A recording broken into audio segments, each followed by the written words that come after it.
Bonjour les amis, j'espère que vous allez bien. Ici Noélie Panda. J'espère que vous vous portez bien. Chez moi, ça va.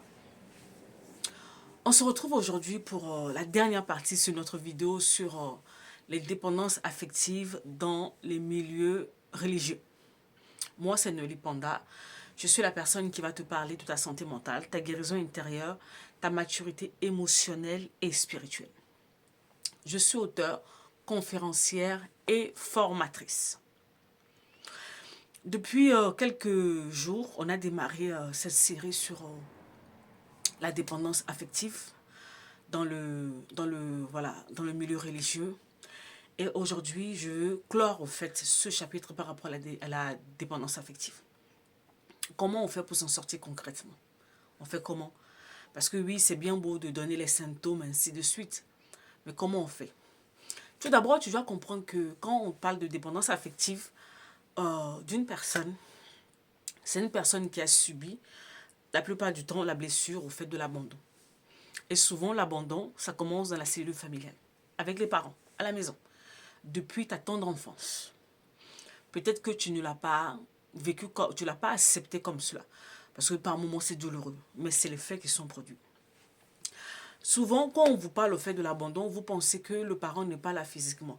Par moments, le parent peut être là physiquement, mais le parent n'a pas été disponible pour toi. Tu n'as pas pu compter sur eux, en fait. Ou soit on t'a prise, on est parti te mettre quelque part, où tu sentais une différence entre vous dans la fratrie, ainsi de suite. Chacun de nous a ses propres raisons de se sentir, au fait, entre guillemets, abandonné. Parce qu'il y a vraiment l'acte de l'abandon et puis il y a le sentiment d'abandon. Souvent, quand je travaille avec les personnes, on se rend compte qu'il n'y a pas eu d'abandon en tant que tel, de manière pragmatique, mais le sentiment que la personne a eu par rapport aux faits qu'ils ont produits, la personne a ressenti de l'abandon et c'est là où se trouve le problème. Et tout ce qui est lié à cela, en fait, ben, ça produit un vide en toi. Et ce vide-là, tu le ramènes à l'âge adulte. Ça ne disparaît pas. Souvent, vous vous battez au fait contre votre passé. Ce sentiment d'abandon, cette blessure de l'abandon ne disparaît pas. Ça te suit à l'âge adulte et ça va te suivre au fait dans tes relations amoureuses, amicales, au travail, à l'église, ainsi de suite. En tout cas, partout. Ça va te suivre en fait. Et ça va avoir des manifestations partout. Tu peux essayer de nous dire que ce n'est pas vrai. Mais il suffit juste de voir au fait tes comportements au quotidien. Et voilà. Maintenant, si tu reconnais que tu es dans ce problème-là, parce que si tu ne reconnais pas que tu as un problème, moi, je ne suis pas là pour te convaincre. Il y a juste une personne qui est malade, qui reconnaît que je suis malade, qui va à l'hôpital pour, voilà, avoir les soins nécessaires pour pouvoir aller mieux. Donc, si tu ne te reconnais pas malade, c'est pas un souci, en fait, en tant que tel. Tu vois. Maintenant, pour les personnes qui se retrouvent dans cette blessure d'abandon, vous avez le choix. Vous avez le choix. Il va falloir se mettre au travail pour pouvoir guérir, sortir de tout ça. Vous avez le choix entre les livres. Vous savez, dans cette génération dans laquelle on est, les livres sont accessibles. Vous avez des auteurs qui ont écrit sur ces livres-là. Et je vais aller plus loin, je vais te choquer. Ce n'est pas obligé d'être des auteurs chrétiens. Parce que vous, par moment, tant que la personne n'a pas l'étiquette de chrétien, tu ne te sens pas, en fait, la personne n'est pas digne pour que tu puisses les lire. Donc la question que j'aimerais te poser quand tu vas à l'école, tes ouvrages scolaires, c'est pas écrit par des chrétiens, mais pourtant tu les lis pour acquérir la connaissance. Eh bien c'est pareil pour ta guérison intérieure. Parce que ce défi au fait de la guérison intérieure, pour l'instant, dans la communauté religieuse, surtout afro, ce n'est pas encore assez développé. Des voix se lèvent de plus en plus. Moi, j'ai écrit déjà deux livres sur le sujet et d'autres sont en cours, en fait. Mais on n'a pas encore des outils comme il faut dans la francophonie en tant que telle. Ouais. Souvent, les personnes qui écrivent les tests, on survole les choses à la surface, on ne rentre pas en profondeur. Donc, par moment, tu vas aller chez des personnes qui ne sont pas forcément chrétiens, mais c'est eux qui ont l'expertise. Ou soit tu vas dans d'autres communautés. Tu vas peut-être dans la communauté francophone, mais chez les caucasiens. Ils sont plus avancés sur le terrain comme nous. Moi, la première fois que j'ai eu à me connecter sur cette histoire de blessures émotionnelles, c'était Joyce Meyer, elle n'est pas de la francophonie. Tu vois un peu le truc. Après, j'ai eu à acheter des livres, j'ai eu au fait à aller me former, mais la plupart de ces personnes, ce n'étaient pas forcément des chrétiens en fait. Vous voyez, en tout cas à l'époque où moi, j'avais démarré cette histoire-là, ces personnes-là, ils n'étaient pas chrétiens. Maintenant, il y en a de plus en plus. Donc, tu vas aller chercher. Et quand tu vas aller chercher, je veux que tu t'assures que la personne a l'expertise nécessaire. Moi, mes livres sont là. Pour ceux qui sont en Afrique, bon, c'est un peu compliqué parce que les stocks sont pratiquement épuisés. Il y a juste un seul livre qui est disponible en Afrique. Maintenant, ceux qui sont en Europe, mes livres sont disponibles sur Amazon. Tu peux te les acquérir. Ou soit tu te dis, Noélie, moi, je ne suis pas autonome. Je ne peux pas y arriver seule. Hein?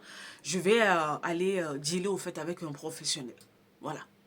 Je l'ai dealer avec un professionnel. Et dans ce cas-là, le conseil que moi, je peux te donner en tant que professionnel qui accompagne les personnes, surtout si tu sais que tu es chrétienne, ce serait bien que tu trouves une personne qui a la même foi que toi. Ça ne veut pas dire que son expertise n'est pas forte.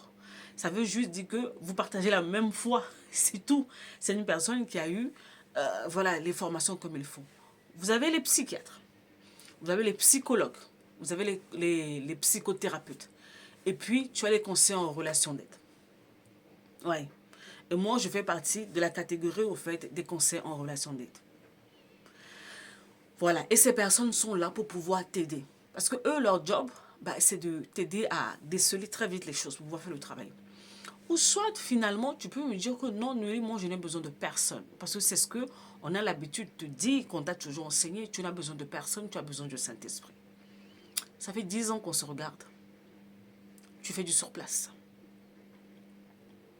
Pourtant, à l'école, pour certaines matières, tu vas rechercher au fait de l'aide. Tu vas aller chercher ce qu'il faut pour pouvoir t'aider. Mais quand il s'agit de ta guérison intérieure, tu n'as besoin de personne, tu as besoin du Saint-Esprit. Et ça fait depuis des années qu'on te voit dans le même état. Et à chaque fois, tu envoies des messages pour nous dire que dans Noélie, je prie, mais il n'y a rien qui bouge. Qui t'a dit que dans la guérison intérieure, il suffit juste de prier? Qui t'a enseigné cela, en fait? Ah bah oui, j'oubliais. Ce sont des personnes qui n'ont pas l'expertise dans la guérison intérieure qui te disent qu'il suffit de prier pour que tu ailles mieux. Oui, je sais que je suis en train de te choquer, mais I don't care. C'est pas grave. Ce sont des personnes qui n'ont pas l'expertise dans le domaine qui te disent qu'il suffit juste de prier. Mais les personnes qui sont experts dans le domaine te diront, tu vas prier, mais ce n'est pas suffisant, il va falloir l'accompagner par d'autres choses. En commençant par la lecture, par exemple, et pour aller plus loin, pourquoi pas, au fait, des accompagnements de manière ponctuelle pour pouvoir t'aider à avancer, à faire ce qu'il faut. Oui, tu as besoin que du Saint-Esprit. Voilà comment tu tournes en rond depuis des années. Et c'est dommage, ta vie est là, tu tournes en rond, tu tournes en rond, tu tournes en rond. C'est dommage. C'est vraiment dommage. Mais ce n'est pas une fatalité. Beaucoup d'entre nous, et moi-même, au-delà d'avoir la casquette de professionnel, moi-même, j'ai été dans la dépendance affective pendant des années, en tant que chrétienne. Mais à un moment donné, je me suis donné les moyens. J'avais eu soif de la connaissance et je suis partie chercher la connaissance. Que tu sois chrétien ou pas chrétien, I don't care, je veux juste la connaissance. Et la connaissance m'a affranchie. Et je te l'ai dit, je te le dirai toujours. La Bible ne dit pas que mon peuple périt parce qu'il ne prie pas. La Bible dit que mon peuple périt faute de connaissance. Dieu t'attend quelque part pour te donner au fait la connaissance qu'il te faut. Mais ces personnes ne sont pas dignes de toi. Ils ne sont pas assez spirituels à tes yeux. Ben oui, peut-être que par moments, ce sont des personnes qui n'ont même pas de titre que tu aimes. C'est ça, au fait, le problème. Parce que ça ne vient pas de la bouche, au fait, des personnes qui portent des titres que tu aimes, que tu respectes. Donc, pour toi, ce n'est pas digne de confiance. Voilà comment tu passes, au fait, à côté des grandes choses. Vous savez, moi, mon mentor, à l'époque où je l'ai rencontré, il n'avait aucun titre. C'était juste un coach, comme un autre. Maintenant, voilà, le Seigneur l'a propulsé dans autre part. Entre guillemets, on lui a accordé maintenant, entre guillemets, des titres ecclésiastiques. Mais à l'époque, c'était juste un simple coach. Mais j'ai reconnu en lui que c'était ma réponse. Et c'est lui qui m'a enseigné, en fait, pour acquérir les choses que je devais acquérir pour avancer. Arrêtez de minimiser les gens parce qu'ils n'ont pas, en fait, les titres que vous aimez. Tu passes à côté de la visitation de Dieu pour toi. Non, à toi qui es en train de me regarder dans cette vidéo et que tu sais que tu dois travailler sur toi, lève-toi. Va chercher des livres.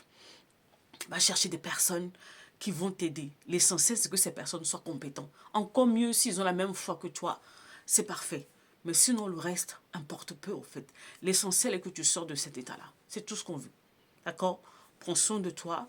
Sur ce, on a clôturé, au fait, ce chapitre, au fait, sur la dépendance affective dans le milieu religieux. Rendez-vous, prochaine vidéo, pour parler de quoi? Je ne sais pas, mais on verra bien. Bye bye.